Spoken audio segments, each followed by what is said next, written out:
ప్రస్తుతం శ్రీలంక తీరానికి సమీపంలో కేంద్రీకృతమై ఉంది.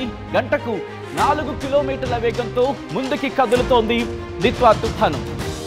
ఈ క్రమంలోని చెన్నైకి 520 కిలోమీటర్ల దూరంలో కేంద్రీకృతమై ఉంది. ఉత్తర వాయువు దిశగా కదులుతూ నవంబర్ 30న తెల్లవారుజామున ఆంధ్రప్రదేశ్లోని దక్షిణ కోస్తా ప్రాంతానికి చేరువయ్యే అవకాశం ఉంది అని అనుకున్నప్పటికీ కూడా 29వ తారీఖుని నవంబర్ 29న ఇది ఆంధ్రప్రదేశ్ మీద ఇంపాక్ట్ చూపించే అవకాశం ఉంది అంటూ కూడా భారత వాతావరణ శాఖ చెబుతోంది. దక్షిణ కోస్తా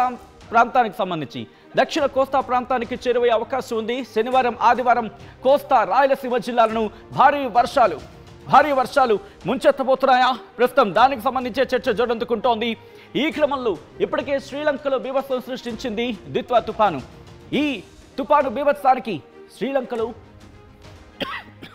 ఇప్పటికీ 60 మంది ప్రాణాలు కోల్పోయారు ఈ భారీ వర్షాల నేపథ్యంలో. సో ఈ క్రమంలో ప్రస్తుతం ఎక్కడ ఉంది అనేది ఒకసారి మాట్లాడుకునే ప్రయత్నం చేస్తే కనుక ఒకసారి విజువల్లో నేను మీకు చూపించే ప్రయత్నం చేస్తున్నాను. ఇదిగోండి, ప్రస్తుతం శ్రీలంకలో కేంద్రీకృతమైంది. గింగిరాలు కొట్టుకుంటూ ఇది ప్రస్తుతం చెన్నై తీరానికి నేను ఇంకా క్లోజ్గా చూపించే ప్రయత్నం చేస్తున్నాను. విండి సాయంతో మీరు చూస్తే కనుక దీని ప్రభావం ఆల్రెడీ మీరు గమనిస్తే ఇదిగోండి నాగపట్నం ఈ ప్రాంతానికి సంబంధించి కరైకాల్, ఇగో ఈ ప్రాంతాలు మీరు చూడొచ్చు. ఇదంతా కూడా మన తమిళనాడు ప్రాంతాన్ని కరైకాల్ కావచ్చు, అలాగే దాంతోపాటు పరంగిపెట్టై ఈ ప్రాంతాల మీద, దాంతోపాటు మరిన్ని ప్రాంతాలకు సంబంధించి కడలూరు ఈ ప్రాంతాలకు సమీపంలో మీరు చూడొచ్చు ఈ ప్రభావం ఎలా ఉంది అనేది. ఇదంతా కూడా పూర్తిగా పింక్ కలర్లో మనకు కనిపిస్తోంది. ఈ అల్పపీడనం కాస్త వాయుగుండంగా మారింది. వాయుగుండం కాస్త తీవ్ర వాయుగుండంగా ఇప్పుడు దిత్వా తుఫానుగా పరిణమించిన క్రమం. సో ఈ నేపథ్యంలోనే ప్రభావాన్ని చూపిస్తోంది. సో ఒక్కసారి ఇక్కడి నుంచి నేరుగా నేను శాటిలైట్ ఇమేజెస్ని చూపించే ప్రయత్నం చేస్తున్నాను. ఒక్కసారి ఇమేజెస్ని చూసే ప్రయత్నం చేస్తే కనుక ఇదిగోండి, ఇది భారత వాతావరణ శాఖ ఇచ్చిన రిపోర్ట్. ఒక్కసారి ఇక్కడ నేను మీకు చూపించే ప్రయత్నం చేస్తాను. ఒకసారి మీరు ఇక్కడ గమనిస్తే కనుక ఇక్కడ పరిస్థితి ఎలా ఉందో చూడొచ్చు. గింగిరాలు కొట్టుకుంటూ ఇదిగో ఇక్కడ మీకు ఇంకా క్లియర్గా ఉంది. ఇగో ఇక్కడ మీకు క్లియర్గా కనిపిస్తుంది చూసారా? చెన్నైకి సంబంధించి అంటే తమిళనాడు ప్రాంతానికి మీద ఎటువంటి ప్రభావం ఉంది అనేది మీరు చూడొచ్చు. బెంగళూరు వరకు కూడా దీని ప్రభావం మనకి కనిపిస్తోంది. అంటే కర్ణాటక, కేరళ, తమిళనాడు మీద దీని ప్రభావం ఎక్కువగా ఉంది. తమిళనాడుకి చాలా దగ్గరగా ఉంది. ఇది ఉత్తర వాయు దిశగా అంటే ఉత్తర వాయు దిశగా వెళుతున్న సందర్భం. ఆ విజువల్ని మీరు చూడొచ్చు ప్రస్తుతం దీని ప్రభావం అనేది. దీంతో పాటు నెల్లూరు, చిత్తూరు, కడప, కర్నూలు, అనంతపురం వీటి మీద కూడా దీని ప్రభావం ఉంది. సో ఈ క్రమంలో ఇక్కడి నుంచి నేరుగా నేను ఇంకా శాటిలైట్ మ్యాప్స్ ద్వారా చూపించే ప్రయత్నం చేస్తాను. ఇదిగో ఇక్కడ మీరు చూడొచ్చు దీని ప్రభావం. ఓకే, దీని ప్రభావాన్ని నేను మీకు చూపించే ప్రయత్నం చేస్తున్నాను. ఇక్కడ మీకు క్లియర్ కట్గా దీంట్లో కనిపిస్తోంది. ఒక్కసారి అబ్జర్వ్ చేస్తే కనుక దీని ప్రభావం, దీని ఇంపాక్ట్ ఏ స్థాయిలో ఉందనేది. ఇది ఇంకా ఎంటర్ కాలేదు. రిమెంబర్, ఇది ఇంకా పూర్తిగా మనకి ఎంటర్ కాలేదు. ఇది ఇంకా శ్రీలంక దగ్గర కేంద్రీకృతమై ఉంది. అయినప్పటికీ దీని ప్రభావం మనకి ఎక్కడుంది?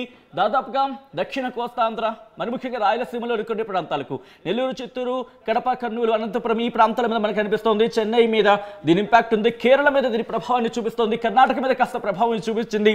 ఆ మ్యాప్ను చూస్తే మనకి అర్థమవుతుంది. సో ఈ క్రమంలో భారత వాతావరణ శాఖ ఏమంటుందో ఒకసారి విజువల్స్ని చూపించే ప్రయత్నం చేస్తాను. ప్రస్తుతం సముద్రం అల్లకల్లోలంగా ఉంది. దాంతోపాటు మత్స్యకారులు వేటకు వెళ్ళొద్దంటే ఇప్పటికే భారత వాతావరణ శాఖ సూచనలు కావచ్చు, హెచ్చరికలు కావచ్చు జారీ చేసిన క్రమం. సో భారత వాతావరణ శాఖ ఇచ్చిన రిపోర్ట్ని నేను మీకు చూపించబోతున్నాను.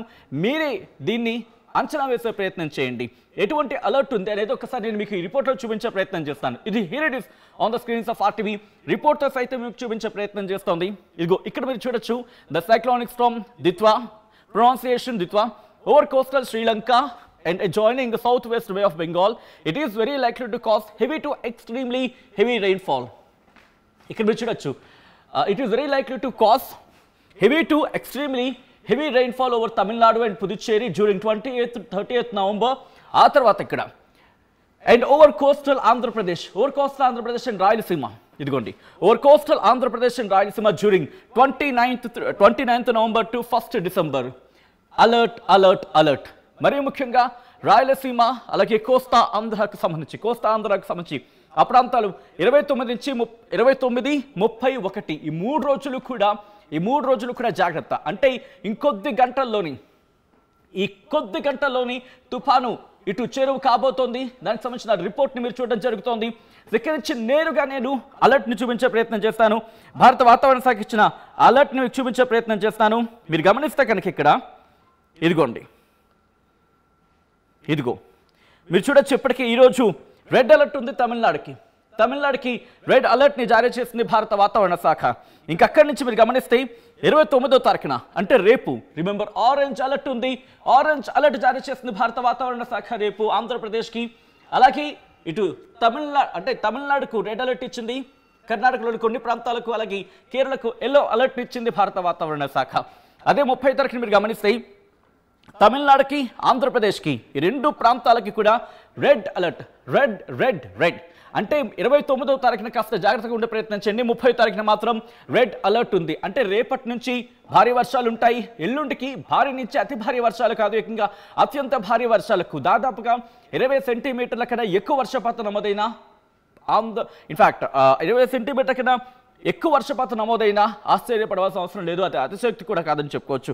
సో అక్కడి నుంచి 1వ తారీఖున మీరు గమనిస్తే ఇదిగోండి, 1వ తారీఖు మళ్ళీ సాధారణ స్థితికి చేరుకునే అవకాశం ఉంది. అంటే ఎల్లో అలర్ట్ కంటిన్యూ అవుతుంది. అంటే ఆరెంజ్ అలర్ట్ ఉంటుంది రేపు, ఆ తర్వాత ఎల్లుండి రెడ్ అలర్ట్ ఉంది, ఆ మరుసటి రోజు మళ్ళీ ఎల్లో అలర్ట్ అనేది ఇక్కడ మనకి స్క్రీన్ మీద కూడా కనిపిస్తోంది.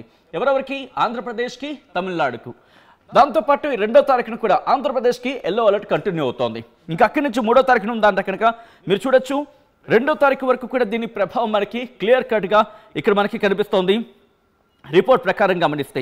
సో ఈ క్రమంలోనే భారత వాతావరణ శాఖ ఏమంటున్న రిపోర్ట్ని నేను మీకు చూపించే ప్రయత్నం చేస్తున్నాను. సో ఇక్కడి నుంచి ఇంకా డీటెయిల్గా భారత వాతావరణ శాఖ ఇటు అమరావతి కేంద్రంగా ఏముంటుందో ఆ రిపోర్ట్ అనేది ఒకసారి నేను మీకు చూపించే ప్రయత్నం చేస్తున్నాను. సో ఆ రిపోర్ట్ని చూపించే ప్రయత్నం చేస్తాను. బట్ అంతకన్నా ముందు, ఎందుకంటే వాతావరణ శాఖ ఇచ్చిన రిపోర్ట్ని మీరు చూశారు, Andhra Pradesh state disaster management authority ఏముంటుంది, రాష్ట్ర విపత్తు నిర్వహణ సంస్థ, అంటే ఆంధ్రప్రదేశ్ రాష్ట్ర విపత్తు నిర్వహణ సంస్థ ఏముంటుంది అనేది నేను మీకు చూపించే ప్రయత్నం చేస్తున్నాను. ఆ ట్వీట్ని మీరు చూడొచ్చు ఆర్టీవీ స్క్రీన్ మీద. Here it is. ఇక్కడ మెన్షన్ చేసిన పరిస్థితి మీరు చూస్తే దిత్వా తుఫాను ప్రభావంతో శనివారం అంటే 29/11/2025 చిత్తూరు, తిరుపతి జిల్లాల్లో అక్కడక్కడ భారీ వర్షాలు పడే అవకాశం ఉంది. రిమెంబర్, అక్కడక్కడ భారీ వర్షాలు పడే అవకాశం ఉందంటూ కూడా 29వ తారీఖున అలర్ట్ నిచ్చింది. ఇటు ప్రకాశం, నెల్లూరు, కడప, అన్నమయ్య జిల్లాలో అక్కడక్కడ మోస్తరు నుంచి భారీ వర్షాలు కురిసే అవకాశం ఉందని Andhra Pradesh state disaster management authority MD Prakhar Jain చెప్పుకొచ్చారంటూ కూడా ఇక్కడ చెప్పుకొస్తున్న క్రమం. సో ఇక్కడి నుంచి నెక్స్ట్ ట్వీట్ని మీరు చూస్తే ఇదిగోండి, ఇక్కడ బాపట్ల, పల్నాడు, కర్నూలు, నంద్యాల, అనంతపురం, శ్రీ సత్యసాయి జిల్లాలో తేలికపాటి నుంచి మోస్తరు వర్షాలు కురిసే అవకాశం ఉందని పేర్కొన్నారు. ప్రజలు అప్రమత్తంగా ఉండాలని, రైతులు తగిన జాగ్రత్తలు తీసుకోవాలని సూచించారంటూ Andhra Pradesh state disaster management authority చేసిన ట్వీట్ని మీరు చూడొచ్చు. ఇక అక్కడి నుంచి కాస్త డౌన్ వచ్చే ప్రయత్నం చేసినప్పుడు ఓకే కాస్త ఇప్పుడు మీరు చూసే ప్రయత్నం చేయండి. ఇదిగోండి, ఇక్కడ ఆ తుఫాను ప్రభావం ఎలా ఉందనేది ఇక్కడ వాళ్ళు మ్యాప్తో సైతం చూపించే ప్రయత్నం చేశారు. ఇక్కడ మీరు గమనిస్తే నైరుతి బంగాళాఖాతం ఆనుకుని ఉన్న శ్రీలంక తీరంలో దిత్వా తుఫాను ఉత్తర వాయు దిశగా నెమ్మదిగా కదులుతుంది అంటూ Andhra Pradesh state disaster management authority MD Prakhar Jain తెలిపారంటూ. ప్రస్తుతానికి ఇది పుదుచ్చేరికి 410 కిలోమీటర్ల దూరంలో, చెన్నైకి 510 కిలోమీటర్ల దూరంలో కేంద్రీకృతమై ఉందని, గడిచిన 6 గంటల్లో 3 కిలోమీటర్ల వేగంతో కదిలిందని వెల్లడించారంటూ కూడా చెప్పుకొచ్చిన క్రమం. ఆ పాత్ను కూడా ఇక్కడ చూపించారు. సో నేరుగా ఆ పాత్ను చూసే ప్రయత్నం చేద్దాం. ఒకసారి మళ్ళీ విజువల్స్కి వెళ్దాం అండ్ మీకు ఆ పాత్ను చూపించే ప్రయత్నం చేస్తాను. మా ప్రతినిధులు నెల్లూరు నుంచి గయాస్, అలాగే చిత్తూరు నుంచి అప్డేట్స్ అందించేందుకు సురేష్ కూడా ఫోన్ లైన్లో అందుబాటులోకి వచ్చే ప్రయత్నం జరుగుతుంది. ఒకసారి సురేష్ ఫోన్ లైన్లో అందుబాటులోకి వచ్చి డీటెయిల్స్ అందిస్తారు, చిత్తూరు జిల్లాలో ఎటువంటి ఇంపాక్ట్ ఉంది అనేది. సో ప్రయత్నం చేద్దాం. నెల్లూరు నుంచి అప్డేట్స్ అందించేందుకు గయాస్ కూడా మరి కాసేపట్లో జాయిన్ కాబోతున్నారు. ఎందుకంటే నెల్లూరుతో పాటు 4 జిల్లాలు అంటే చిత్తూరుతో పాటు మిగిలిన జిల్లాలకు సంబంధించి కూడా ఇంపాక్ట్ ఉంది. కాబట్టి ఇటు ఇప్పటికే అలర్ట్ అయ్యారు అధికారులు. ఒక్కసారి నేను ఆ పాత్ను చూపించే ప్రయత్నం చేస్తున్నాను. ఇదిగో మీరు చూడొచ్చు ఆ పాత్ ప్రస్తుతం ఎక్కడ ఉంది, ఎలా వెళ్ళబోతోంది, ఎక్కడెక్కడ ఏ ప్రాంతాలకు అది ఇంపాక్ట్ చూపించబోతుంది అనేది మీరు గమనిస్తే కనుక ఇదిగోండి ఎక్కడో ప్రారంభమైంది, అది ఉత్తర వాయువు దిశగా కదులుతోంది. ఇప్పటికే చెన్నై తీరానికి మనం కొద్దిసేపటి క్రితం మాట్లాడుకున్నట్టుగా 500 కిలోమీటర్ల దూరంలో ఉంది అంటూ కూడా చెప్పుకొచ్చిన క్రమం. కానీ దీని ఆ రేంజ్ కనుక గమనిస్తే ప్రస్తుతానికి ఇదిగోండి ఇలా ఉంది. మరి గడిచే రోజుల్లో అంటే రాబోయే కొద్ది గంటలు ఎలా ఉండబోతుంది అనేది ఒకసారి నేను ప్లే చేసి చూసే ప్రయత్నం చేస్తున్నాను. ఇదిగోండి ఇది ముందుకు వెళుతూ ఉంటుంది. ముందుకు వెళ్ళే క్రమంలో కాస్త నేను జూమ్ అవుట్ చేసే ప్రయత్నం చేస్తాను, సో దట్ మనకి ఇంకా మ్యాప్ క్లియర్గా ఉంటుంది. ఇదిగోండి అంటే దాదాపుగా రేపు ఉదయం 5 గంటల ప్రాంతం నుంచి ఇటు ఆంధ్రప్రదేశ్ మీద కాస్త ఇంపాక్ట్ చూపించే అవకాశం ఉంది. భారీ వర్షాలు ఉండకపోతే తేలికపాటి నుంచి మోస్తరు వర్షాలు ఉండొచ్చు. ఆ తర్వాత నుంచే కాస్త భారీ వర్షాలు నమోదయ్యే అవకాశం ఉందని చెప్పి భావించవచ్చు. సాయంత్రం తర్వాత అంటే రేపు రాత్రి అరౌండ్ 7 గంటల సాయంత్రం 7 గంటల నుంచి ఇంపాక్ట్ ఉంటుంది ఆంధ్రప్రదేశ్ మీద కూడా. ఎందుకంటే అది తీరాన్ని తాకే అవకాశం కనిపిస్తుంది. మీరు చూడొచ్చు తీరాన్ని తాకే అవకాశం ఇది. కాబట్టి దీని ఇంపాక్ట్ మనకి క్లియర్గా ఉంది. మనకి తిరుపతి, నెల్లూరు, కడప, అనంతపురం, కర్నూలు ఈ ప్రాంతాల మీద కాస్త మనకు కనిపిస్తోంది. ఈ 5 ప్రాంతాల మీద, ఈ ఉమ్మడి 5 జిల్లాల మీద కూడా మనకి ఇంపాక్ట్ కనిపిస్తోందని మనకు అర్థమవుతుంది ఇక్కడ ఈ విజువల్ చూస్తూ ఉంటే కనుక. ఆ తర్వాత మరుసటి రోజుకి సంబంధించి మాట్లాడుకునే క్రమంలో ఇది ఇంపాక్ట్ చూపించే అవకాశం ఉందని చెప్పి భావించవచ్చు. సో ఇప్పుడు ప్రస్తుతానికి దిత్వా తుఫాను ప్రభావంతో ఆంధ్రప్రదేశ్ ప్రభుత్వం కూడా అలర్ట్ అయింది. రైతులకి సూచనలు, సలహాలు ఇప్పటికీ జారీ చేసింది. దాంతోపాటు ప్రజలు కూడా అప్రమత్తంగా ఉండాలంటూ సూచించింది. ఇంకోసారి చెప్పే ప్రయత్నం చేస్తున్నాం, ఇది మిమ్మల్ని భయపెట్టే ప్రయత్నం కాదు. ఎందుకంటే ఇటువంటి విషయాలు చెప్పడం, తద్వారా మీకు అవగాహన కల్పించడం, మిమ్మల్ని అప్రమత్తం చేయడంలో భాగంగానే కథను చూపించడం జరుగుతుంది తప్ప మిమ్మల్ని కలవరపాటు గురి చేసే ఉద్దేశం ఆర్టీవీకి ఉండదు. కానీ ఇటువంటి కథనాలు చూసినప్పుడు కాస్త కలవరపాటు గురి అవకాశం ఉంటుంది. కాబట్టి దీనికి సంబంధించి తగిన జాగ్రత్తలు తీసుకోవాలని ఆర్టీవీ సూచించడం జరుగుతోంది. ఇప్పటికే ఆంధ్రప్రదేశ్కి సంబంధించిన ప్రభుత్వ యంత్రాంగం, అధికార యంత్రాంగం అలర్ట్ అయ్యింది. ఆ 5 జిల్లాలకు అలర్ట్నిచ్చిన క్రమం. సో ఈ క్రమంలో ఒకసారి రిపోర్ట్ను చూపించే ప్రయత్నం చేస్తున్నాను. భారత వాతావరణ శాఖ అమరావతి కేంద్రంగా ఆంధ్రప్రదేశ్కి ఎటువంటి అలర్ట్నిచ్చింది, ఏ జిల్లాల మీద ఇంపాక్ట్ ఉందనేది ఆ రిపోర్ట్ నేను మీకు చూపిస్తున్నాను. Here it is on the screens of RTV. ఆ రిపోర్ట్ని మీరు చూడొచ్చు. మనం మాట్లాడుకున్నట్టుగా డే 1 మీకు అంత క్లియర్గా లేకపోవచ్చు. బహుశా 28వ తారీఖు నుంచి మొదలు పెడతా, అంటే 28, 29, 30, 1, 2 దాదాపుగా మనకి 30వ తారీఖు నుంచి దీని ఇంపాక్ట్ ఉంది. సో దాదాపుగా ఎల్లో అలర్ట్ అయితే మాత్రం కంటిన్యూ అవుతుంది. Srikakulam, Parvathipuram Manyam, Vizianagaram, Visakhapatnam, Alluri Sitharama Raju district, Anakapalli, Kakinada, east Godavari, Yanam, Ambedkar Konaseema, Eluru, west Godavari, NTR district ఇక్కడ వరకు ఎల్లో అలర్ట్ ఉంది. అఫ్కోర్స్ భారీ వర్షాలను ఇక్కడ వరకు ఉంది. కొన్ని ప్రాంతాలకు భారీ వర్షాలను, మరికొన్ని ప్రాంతాలకు ఉరుములు మెరుపులతో కూడిన తేలికపాటి నుంచి మోస్తరు వర్షాలు, కొన్ని సందర్భాల్లో గంటకు 50 నుంచి 60 కిలోమీటర్ల వేగంతో ఈదురుగాలులతో కూడిన వర్షాలు పడే అవకాశం ఉందని వాతావరణ శాఖ తన రిపోర్ట్లో చెప్పుకొచ్చింది. ఆ తర్వాత కృష్ణాకు చూసుకుంటే హెవీ రెయిన్ఫాల్ అలర్ట్ ఇచ్చింది. ఇక్కడ కృష్ణా జిల్లాకు ఆరెంజ్ అలర్ట్ని జారీ చేయడం జరిగింది. కృష్ణాతో పాటు బాపట్ల, ప్రకాశం ఈ 2 జిల్లాలకు కూడా ఇంట్రెస్టింగ్గా చెప్పాలంటే ఇక్కడ ఎన్టీఆర్ డిస్ట్రిక్ట్ నుంచి మొదలు పెడితే అంటే దక్షిణ కోస్తా ఆంధ్ర నుంచి రాయలసీమ వరకు రేపటి నుంచి అలర్ట్స్ ఉన్నాయి. ఒకసారి నెల్లూరు వెళ్ళే ప్రయత్నం చేస్తున్నాను. ఎందుకంటే మీరు చూడొచ్చు, ఇదిగోండి ఇక్కడ నెల్లూరుకి సంబంధించి నెల్లూరుకి రెడ్ అలర్ట్నిచ్చింది భారత వాతావరణ శాఖ. ఇదిగోండి, సో నెల్లూరుకి రెడ్ అలర్ట్నిచ్చింది భారత వాతావరణ శాఖ. ప్రస్తుతం అక్కడ ఎటువంటి పరిస్థితులు ఉన్నాయి ఇన్ఫర్మేషన్ అందించేందుకు మా ప్రతినిధి గయాజ్ లైవ్లో సిద్ధంగా ఉన్నారు. గయాజ్ దగ్గరికి వెళ్ళే ప్రయత్నం చేస్తున్నాను. గయాజ్, ప్రస్తుతం నెల్లూరుకి రేపటి నుంచి ఆరెంజ్ అలర్ట్ ఉంది. భారీ నుంచి అతి భారీ వర్షాలు చెప్పుకొచ్చింది. కొన్ని సందర్భాల్లో గంటకు 60 నుంచి 70 కిలోమీటర్ల వేగంతో ఈదురుగాళ్లతో కూడిన వర్షం పడే అవకాశం ఉంది. భారీ నుంచి అతి భారీ, అత్యంత భారీ వర్షాలు నమోదే అవకాశం ఉందని భారత వాతావరణ శాఖ తన రిపోర్ట్లో చెప్పడం జరుగుతోంది. సో ఈ క్రమంలో అధికార యంత్రాంగం అక్కడ ఎటువంటి అలర్ట్లో ఉంది, ఎటువంటి ఏర్పాట్లు చేయడం జరుగుతోంది, లోతట్టు ప్రాంత ప్రజలకు సంబంధించి ఎటువంటి ఏర్పాట్లు చేస్తోంది అక్కడ అధికార యంత్రాంగం? సచిన్, ఆంధ్రప్రదేశ్ వైపు తుఫాను దూసుకొని వస్తుంది. ప్రస్తుతము శ్రీలంక తీరానికి సమీపంలోని కేంద్రీకృతమైంది. అది గంటకు 10 నుంచి 20 కిలోమీటర్ల వేగంతో దూసుకు వస్తుంది. చెన్నైకి 520 కిలోమీటర్ల దూరంలో కేంద్రీకృతమై ఉన్నట్లు వాతావరణ శాఖ అయితే చెప్పడం జరుగుతుంది.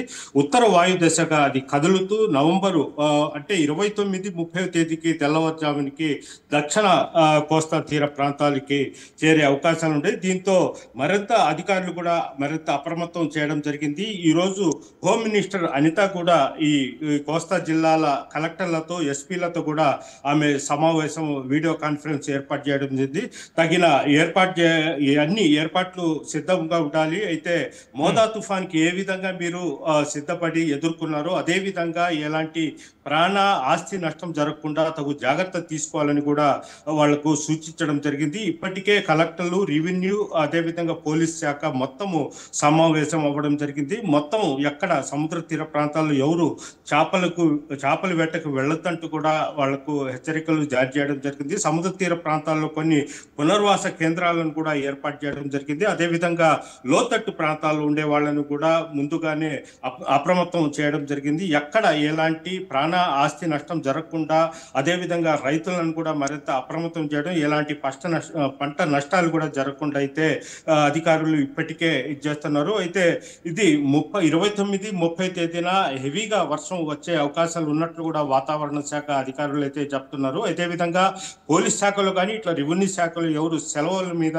పెట్టి వెళ్ళవద్దంటూ కూడా కలెక్టర్ ఉత్తర్వులు జారీ చేయడం జరిగింది. అయితే ఈ రోజు కూడా కలెక్టరు ఉమ్మడి నెల్లూరు జిల్లాలోని కలెక్టర్లు అంటే తిరుపతి, అదేవిధంగా కడప, నెల్లూరు ఈ ప్రాంతాల కలెక్టర్లు కూడా రెవెన్యూ శాఖ అధికారులతో కూడా సమావేశం అవ్వడం జరిగింది. ఎక్కడ ఎలాంటి ఇబ్బంది జరగకుండా ఎంత పెద్ద తుఫాన్ అయినా దాన్ని ఎదుర్కొనేందుకు సిద్ధంగా ఉండేలా వీళ్ళంతా అయితే అప్రమత్తం అయితే ఉన్నారు. సచిన్ రైట్, అంటే ఇంకా 2 రోజుల పాటు అంటే రేపు ఉదయం నుంచి దీని ఇంపాక్ట్ ఉండొచ్చు అని చెప్పి అంచనాలు ఉన్న క్రమంలో ఎటువంటి అలర్ట్ ఉంది? ఎందుకంటే సాధారణంగా వీకెండ్ కాబట్టి కాస్త బయటకు వచ్చే ప్రయత్నాలు చేస్తుంటారు, బయటకు వెళ్ళే ప్రయత్నాలు చేస్తూ ఉంటారు. దాంతోపాటు కాస్త వీకెండ్ కాబట్టి హడావిడి అది ఉంటుంది. సో ఈ నేపథ్యంలో ఎటువంటి ఏర్పాట్లు ఉన్నాయి, ఎటువంటి హెచ్చరికలు కావచ్చు, ఎటువంటి సూచనలు కావచ్చు జారీ చేయడం జరుగుతుంది అక్కడ యంత్రాంగం? సచిన్, ప్రధానంగా సముద్ర తీర ప్రాంతాల్లో అయితే ఇప్పటికే పోలీసులు అప్రమత్తమై ఉన్నారు. గత 2 రోజుల నుంచి సముద్ర తీర ప్రాంతాల్లో ఎవరిని అసలు ఈతకు కూడా వెళ్ళనీయకుండా చేస్తుంటాం. నెల్లూరు, ప్రకాశము, కావలి ఈ ప్రాంతాల్లో కొన్ని పాయింట్లు ఉండేవి. అంటే ఎక్కువగా ఈ చాలా మంది సెలవు సమయంలో కొద్దిగా సేద తీర్చుకునేందుకు సముద్ర తీర ప్రాంతాలకు వెళ్తున్నారు. ఆ ప్రాంతాలు మొత్తం నిషేధించడం జరిగింది. ఆ ప్రాంతాల్లో పోలీసు భద్రత కూడా ఏర్పాటు చేయడం జరిగింది. కనీసము నెల్లూరు జిల్లా చూసుకుంటే కావలి, అదేవిధంగా మైపాడు, కోడూరు బీచ్, అదేవిధంగా బాపట్ల ఆ ప్రాంతాల్లో కూడా మొత్తం సముద్ర తీరాలు మొత్తం గస్తీ అయితే ఏర్పాటు చేయడం జరిగింది. ఎవరిని అసలు సముద్ర తీరం లోపలికి కూడా వెళ్ళనీయడం లేదు. మత్స్యకారులను కూడా చేపల వేట పూర్తిగా నిషేధించడం జరిగింది. ఎవరు చేపల వేటకు కూడా వెళ్ళొద్దని కూడా వాళ్లకు హెచ్చరికలు జారీ చేయడం జరిగింది. అయితే 30 తేదీల్లో స్కూళ్లకు సెలవులు ఇచ్చే అవకాశాలు కూడా ఉన్నాయని కూడా అధికారులు కూడా చెప్తున్నారు. మొత్తం మీద అయితే ఈ తుఫాను ఎఫెక్ట్ వల్ల కడప, నెల్లూరు, ప్రకాశము, బాపట్ల జిల్లాల్లో మాత్రము అధికారులు మరింత అప్రమత్తం అయితే అయి ఉన్నారు. Sachin right guys, thanks for update. ఒకసారి మళ్ళీ నేను స్క్రీన్ దగ్గరికి వెళ్ళే ప్రయత్నం చేస్తున్నాను, ఎందుకంటే ఎటువంటి అలర్ట్ ఉందని ఒకసారి చూపించే ప్రయత్నం చేస్తాను. మీరు చూడొచ్చు, ప్రస్తుతం శ్రీలంకలో కేంద్రీకృతమై ఉంది ఈ దిత్వా తుఫాను. ఆ దిత్వా తుఫాను ప్రభావాన్ని మీరు చూడడం జరుగుతుంది స్క్రీన్ మీద. సో ఇక్కడ నుంచి నేను కాస్త టైం అన్ని ఆన్ చేస్తాను, సో చూసే ప్రయత్నం చేద్దాం. మీరు చూస్తే పూర్తిగా గింగిరాలు కొడుతోంది. ఇన్ఫాక్ట్ దిత్వా తుఫాను ప్రభావంతో ఇప్పటికే శ్రీలంకలో 10ల సంఖ్యలో మరణాలు నమోదయ్యాయి. ఇక్కడ దాదాపుగా 60 మంది ప్రాణాలు కోల్పోయినట్టుగా తెలుస్తోంది. ఈ దిత్వా తుఫాను ప్రభావంతో వాగులు వంకలు పొంగి పొర్లుతున్నాయి, రోడ్లు పూర్తిగా జలమయం అవుతున్న పరిస్థితి. దిత్వా తుఫాను శ్రీలంకలో బీభత్సాన్ని సృష్టించింది. ఇప్పుడు ఇదే తుఫాను మన వైపు తమిళనాడు వైపు ముందుగా అది రాబోతుంది. ఆ తర్వాత మనకి ఆ ఇంపాక్ట్ నెల్లూరు నుంచి చిత్తూరు, నెల్లూరు ఆ జిల్లాల మీద కూడా ఉండే అవకాశం ఉంది. సో ఈ క్రమంలో చూద్దాం ఒకసారి ఎటువైపు వెళ్ళబోతోంది అనేది చూసే ప్రయత్నం చేస్తాం. మీరు చూస్తే కనుక ఈరోజు పెద్దగా దీని ఇంపాక్ట్ మనకి ఉండకపోవచ్చు. ఆ తర్వాత ఎందుకంటే చాలా స్లోగా మూవ్మెంట్ ఉంది. దాదాపు గంటకు 4 కిలోమీటర్లు 3 కిలోమీటర్ల వేగంతో వెళుతోంది. కొన్ని సందర్భాలు మనం చూస్తూ ఉంటాం 10 కిలోమీటర్లు 9 కిలోమీటర్లు లేకపోతే 13 కిలోమీటర్లు వెళ్తూ ఉంటుంది. కానీ ఇది 3 కిలోమీటర్ గంటకు 3 నుంచి 4 కిలోమీటర్ల వేగంతో కదులుతోంది. సో కాబట్టి దాని ఇంపాక్ట్ మీరు చూస్తే కనుక రేపు ఉదయం నుంచి ఇది మన భారతదేశం మీద, మరి ముఖ్యంగా ఇటు దక్షిణ భారతదేశం అంటే తమిళనాడు అలాగే ఆంధ్రప్రదేశ్ మీద ఇంపాక్ట్ చూపించబోతుంది. మీరు చూడొచ్చు ఒంగోలు మీద ప్రభావం అంటే దాదాపుగా మనకి 30వ తారీఖున ఇటు ఐఎండీ అధికారులు చెప్పినట్టుగా 30వ తారీఖున నెల్లూరు నుంచి ఇటు ఒంగోలు అంటే ప్రకాశం వరకు కూడా దీని ఇంపాక్ట్ ఉండబోతోంది. ప్రకాశం వరకు, కర్నూలు వరకు కూడా మనకి ఇంపాక్ట్ అనేది కనిపిస్తోంది. ఆ తర్వాత విజయవాడ, కాకినాడ మీద కూడా ఆ కోస్టల్ ఏరియాస్కి సంబంధించి, విజయవాడకి సంబంధించి కాస్త ఇంపాక్ట్ ఉంది, అవకాశం ఉంది. కాకినాడ నుంచి ఒంగోలు వరకు కూడా ఆ ఇంపాక్ట్ అనేది మనకి మంగళవారం వరకు కూడా కంటిన్యూ అవుతుంది అనేది విండి సాయంతో చూస్తే మనకి అర్థమవుతుంది. సో ఈ క్రమంలోనే భారత వాతావరణ శాఖ అప్రమత్తమైంది. ఎప్పటికప్పుడు అలర్ట్స్ని జారీ చేస్తుంది, సూచనలు జారీ చేయడం జరుగుతోంది. ఈ దిత్వా తుఫాను ప్రభావం ఒకసారి మీరు చూడొచ్చు ఎటువంటి సిచ్యువేషన్ ఉంది అనేది. శ్రీలంకలో దీని ఇంపాక్ట్ ఇప్పటికే మనకు కనిపిస్తోంది.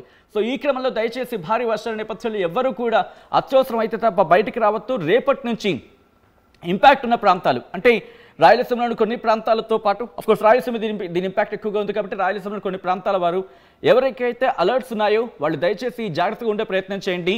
అండ్ 30వ తారీఖున మరి ముఖ్యంగా రెడ్ అలర్ట్ ఉంది కాబట్టి కాస్త మరింత అప్రమత్తంగా ఉండాల్సిన అవసరం ఉంది. కాబట్టి ప్రభుత్వ అధికారులు ఇచ్చిన సలహాలు కావచ్చు, సూచనలు కావచ్చు, జాగ్రత్తగా పాటించండి.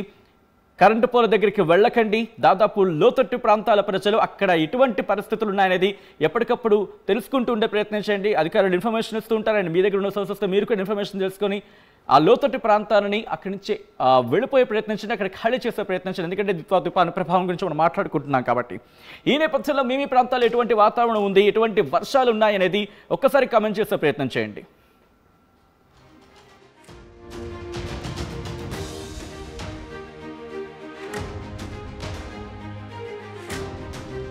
అసలైన తొలి వెలుగు. ఫాలో వాట్సాప్ @తొలి వెలుగు official.